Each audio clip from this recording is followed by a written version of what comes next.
That is Jeff Royle, and for our monthly installment for all things financial, particularly around the topic of second mortgages and business finance. How are you today, Jeff? We're good up here, John. Thank you. Quite safe. We're 60 metres above sea level, which is a godsend. My heart goes out to all those people who are less fortunate than us.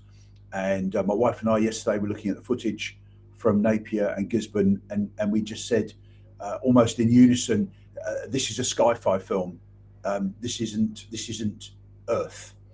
And of course, for those poor buggers down there, it certainly isn't Earth at the moment. So yeah, my heart goes out. 100%. I was due to have a Zoom chat with a guy in Gisborne on Wednesday morning, and he said, weather permitting, I'm going to go live and we're going to have a conversation. And I know what happened. And it just, he said, sorry, I stood you up. And it's like, bro, he says, oh, we've just got drinking water back on and we've got limited internet. And it's just like, you just become I was talking to my family about this last night, and we were saying that all of the rest of the country were looking at Auckland after the anniversary floods, and now it's just reversal. It's just horrific. Yeah, But there'll be some resilience shown, and all you can do is push on, right? it is. We've got some friends in Pai here, and as last night, that they said they could actually feel the earth moving still. So obviously, it's not just Gisborne and Napier that's been hit. The west coast up here, Waitakere Ranges. There's a valley there which is very badly hit. Yeah, not good. Yeah, my niece lives in Muriwai, Oh, and she okay. literally, and it's a pretty small community, right? And Yeah, they've literally just bought a house. They just got pre-approval. Well, they got the whatever they said. They got the house last week, and then the then the cyclone happened. Six of their friends, because they know them yes, of personally, course. all those people, but their entire house is white stickered, so they are safe.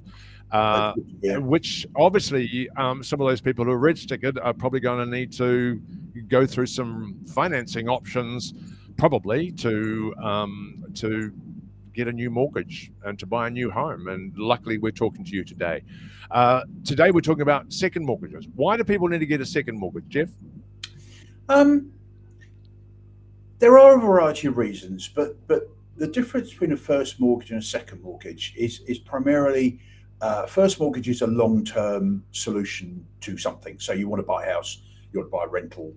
Um, Second mortgage is much more an immediate need for short term finance to do something.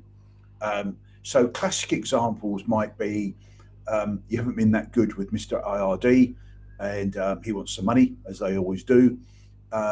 And you might not want to approach your bank for an overdue IRD debt. That doesn't really paint a very good picture. Um, and banks actually won't lend for overdue IRD anyway. Um, you've got two alternatives there. One is you can refinance the whole mortgage, but that doesn't really make sense because you would be paying a higher interest rate because of the purpose of the funds. So it's much better to do a short term fix, so you pay a higher interest rate on a smaller amount, solve the problem, and then maybe in 6 months or time or so, you can then consolidate that into the main mortgage. So IRD debt is a fairly common one. Um, People buying a business, that's quite common. So again, they don't want to upset the main mortgage, so they just leave that alone, and they're probably getting nice, cheap or cheapish home loan rates on there. And that sort of leads into the difference between a caveat and a second mortgage. And there is a difference, and it's probably gets a bit technical.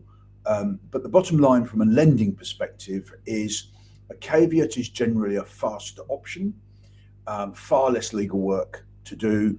The downside is the maximum borrowing is probably around 100,000, whereas a second mortgage, subject to usual equity and all that kind of stuff, I've seen them at 500,000. So the difference between the two is more a legal thing. In practical terms, up to 100 grand, caveat's probably the way to go. Over 100 grand, you don't have a choice. It's either refinance or a second mortgage. And interest rate wise, the difference between a caveat loan and a second mortgage, they're the same. There's no difference. Can you give me an example of a client that you worked with that went through those two particular options? Put you on the spot. Sure. We've just sorted out somebody with Mr. IRD, historic, let's just say, a bit of mismanagement. I don't think the client's accountant actually helped that much either. But the bottom line was there was a fairly significant debt. The good side was they had really good equity in the house, and their current mortgage with a bank actually wasn't that big. It didn't make sense to refinance the whole lot. It would have probably doubled their interest rate. Certainly not in their best interest. So we negotiated with a private second mortgage funder, and we then negotiated with the client with the IRD. We actually got quite a decent discount off the fees and charges on the basis that once the IRD said this is the final amount, we could actually settle it within 5 days. So that's what we did. So we get rid of the problem. It's a problem fixer. And then, subject to him not being a silly boy again, which I don't think he will be, we can then go to the bank in 6 months' time and say, we've got this loan over here. Here's its payment history. There's no other debt. It's nice and clean, and we consolidate that into the main mortgage. Some banks can be a bit funny about that. So that's not an issue because we can then go to another bank and they're getting pretty much the same rate. So a good example of a good sort of solution to what some people would perceive to be as a fairly major problem. Got it. Let's talk about business lending. What are you seeing out there in the marketplace with the banks in terms of business lending? Okay. Business lending is really interesting. Last couple of years, obviously, COVID, that horrible R word talk has sort of dampened down the spirits, if you like, of New Zealanders who traditionally are very proactive. They're very entrepreneurial. The country is built off the back of SMEs. That's changed. Certainly this year so far, touching wood, we've seen a significant increase in the number of inquiries from people looking to explore how they can leave their paid employment. I've got one where they're actually buying into their current employer, and I'll talk about that in a minute. People want to do things for themselves. So the starting block, as with everything, is doing a bit of research as to your market. Can you do it? What's it worth? Is it worth doing? Is it a crowded market? Is it innovative? Is it a brand new concept, brand new product? All that kind of stuff.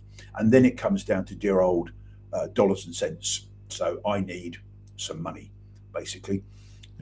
So banks are quite proactive. They like a full understanding of what's going on. What are you intending to do? Key question with the bank is always going to be what's going to happen to your current income level. So if you're currently an account manager with a company and you're going to go and set up a Subway franchise, you have to be very careful with the bank, because obviously you are substituting one income stream for another.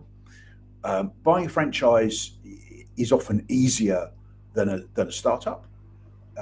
There are a list of I think it's about 80 different franchises which the banks have got full financial information on. So they know that if you invest 100 grand or whatever the figure is into a known franchise, as long as you don't stuff it up, the chances are, you're going to do okay. Good. So why would you go to the bank? Well, probably because of cost. So if you're fortunate enough to have a residential property and it's got good equity in it, then quite often the bank will leverage off that equity to top up your home loan in order for you to then do what you want to do. We've got a chap at the moment who's buying into a construction business. He's been offered 20% shareholding in the business. That means he's still technically employed. It doesn't really affect his PAYE income. And the bank are quite happy that he's actually buying into basically the security of his income. So that's always my first port of call, because it's the least expensive. Least expensive comes with the most number of questions. You don't get one without the other. Non-banks operate in a slightly different way. So a non-bank would perhaps mop up what a bank would not do. The downside is you'll probably pay around about 1% or so more on the interest rate. And I often have the conversation with people that if a 1% interest rate has a bearing on what you're going to do, I would argue maybe you need to reassess why you're doing what you want to do, because that shouldn't be a deal breaker. Sure. For some people it is. I would then question whether or not they're suitable for working for themselves, because as you and I both know, your working for yourself has got the ups, it's also got the downs, and you have to factor that into your plan. Yep. Non-banks quite good at taking what's called a GSA over a business. So maybe you haven't got a property that you can use as security for a bank. Banks are not too good at unsecured lending. So there are sort of specialist business funders who will look at the business, and particularly existing business that you're purchasing, look at the financial accounts. Is it trading okay? What's the owner taking out? What's your experience? It's a whole heap of questions there. And then we'll take a charge over the property. So it may well have 3 vehicles, a load of plant and equipment in the factory. So although the factory is leased, you actually own the equipment. So they can take a charge over that. Yep.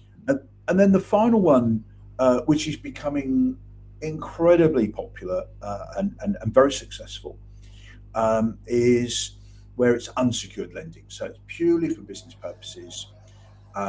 Most of the operators operate purely online. It's a very quick process. And generally speaking, all they want to see is a couple of months bank statements, business bank statements. They can strip through that. They've got algorithms for Africa. And they can come up with, you can afford a figure of X. And in many cases, the money's in your bank within 24 hours. So it's a very quick fix. They also operate lines of credit. So that's like an overdraft facility. So you may not need the money now, or you may not need all the money now. But you need to know that if you go and order a load of stock from China or India or the UK or from wherever, you need to know you've got the money to pay for it. So they've got lines of credit. They are expensive. So that generally is the last port of call. And it goes back to the beginning of the conversation around second mortgages. You know, it's designed to fix a problem. So I need to buy this stock. I'm getting a hell of a deal on the stock. I can sell it for 3 times, or whatever the figures are. The bank won't or can't help me. There are these guys that can. So it's a sharing of the profit, if you like. And without them, there is no profit. So it's a bit of a, we'll scratch your back, I'll scratch yours type thing. It sounds like the business lending's so much easier than getting a residential mortgage. Yes. It depends who you see, right? It depends who you see. It depends who you see. One of the big differences is goes back to an earlier conversation that you and I had, which was around a nasty piece of legislation called Triple CFA, and it's one of those. Yeah, and it's one of those pieces of legislation that only bites you when it really bites you. Now, Consumer Credit Contract Finance Act is the official description. In our office, It's crippling consumer confidence, Finance Act. Brilliant. There has been such a backlash against it from the industry, from the banking industry, even Treasury, etc., etc. It is being softened, but and this is only my opinion, and I stand by it. Triple CFA should be excluded from all residential lending in its entirety because there are enough checks and balances in place already with responsible lending. We've never had irresponsible lending for mortgages in New Zealand. So it's a piece of legislation that's just not needed. Having said that, it doesn't affect in the main business lending, or indeed if you're borrowing money for a rental property, because that's not the triple CFA covers, generally speaking, money in your own name for your owner occupied property. So if the purpose of the funds is something else, so buying a rental property or buying a business, that's outside the triple CFA, and therefore a lender can make a more commercial decision as to whether or not they'll lend. And certainly in the second mortgage space, most lenders now will only lend if your property is in a trust or a company. It's very difficult to get triple CFA type lending, but we're getting there. Can you give me an example of an unsecured? Yeah, have you got any examples of an unsecured loan that for business loan that you've worked with? Yep. So end of last year, a fairly well established cafe just north of Auckland needed to buy 2 new machines. They didn't fit the criteria because a lot of these machines, the manufacturers have got funding lines that they can, you're going to spend 15 grand on a machine. Not many people have got 15 grand in their back pocket. So they will have lease arrangements and stuff like that. So these guys fell outside of that. So we used one of our lender partners to fund 2 of these machines. I think the facility was 35,000. They settled on that in November, and when I checked last week, the debt was down to around about 10,000. So brilliant result, and as a result, obviously they've increased their turnover, increased their profits. It's more efficient, and all that kind of stuff. A downside is the interest rate on those loans is knocking on 20%. So you are looking at sort of credit card money. But again, it comes down to it's not a great sum of money. And if you don't go down that road, you probably don't have a business. So it's all about it's almost like doing a SWOT analysis. Look at the pros, look at the cons. Figures don't lie. It's a balance. So if it comes down it's too expensive, then it's too expensive. If it comes down to if you don't do this within reason, regardless of cost, you're going to be out of business. So it's a balance, and that's what we do. But of course, speaking about business, everybody has their own story, right? You could be a cafe, you could be manufacturing, you might be a presentation coach. Everyone's got your story, and that's where you're very good at unraveling that story and then finding a bespoke solution exactly for that. And so I forgot to say at the start, if you have a question, put that below, and Jeff or the team will come back and answer that. Or you can email them with help@islander.co.nz. Anything more you want to add? Maybe a little, last time we spoke was early January. Any update on the market from your perspective, how you might finish us off for today? Yes, I think the property market, and you've got to put the recent events to one side because we actually won't know what the fallout from that is. I know that lenders are looking very carefully at their security. And I do know that, in my office, we've unfortunately lost 2 transactions in the last few days where the property is now deemed unsuitable as a lending proposition, and I'm sure there will be more to come. On the upside, from the first week in January, we have seen a significant uplift in the number of inquiries, and in fact, our marketing people sent me a report last week January was 82% up on the preceding 3 months, average of the preceding 3 months in terms of inquiries. Huge number from overseas, which is interesting. So lots of Kiwis and Australians buying here, not coming here. That Kiwis not returning home. There are a few, but the vast majority are staying overseas because the reason for staying overseas hasn't really changed. But I think because prices have come back a bit, there's a bit more. Goes back to my triple CFA definition. The word confidence. That's taken a real bashing in the last 2 or 3 years. That's coming back really strongly. So first home buyers back in the market. Quite a few investors back in the market, but mainly from overseas. We're seeing more activity at open homes. We're getting more inquiries for pre-approvals, people wanting to tee themselves up to buy at auction and that kind of stuff. So quietly confident that we've turned the curve. That's probably on the back of we're probably close to the top of the rate curve. So I don't think we're there yet, but I think we're fairly close. And for those people who have got slightly shorter memories than me, we are, in terms of interest rate, New Zealand is now at about average. So although you see in the press interest rates are sky high and stuff like that, they're not. We are bang in the middle of average for New Zealand. And the reality is the last 3 or 4 years have been artificially low. And I always say to people who are obviously concerned about interest rates, I came to New Zealand in 2006, and my first mortgage was with ASB, and it was 9.25%. There you go. So we're nowhere near that. Very true. Very true. Last word, obviously the media might be painting the big R word. I would be talking about the big O word, which is the opportunity that comes from that potential place.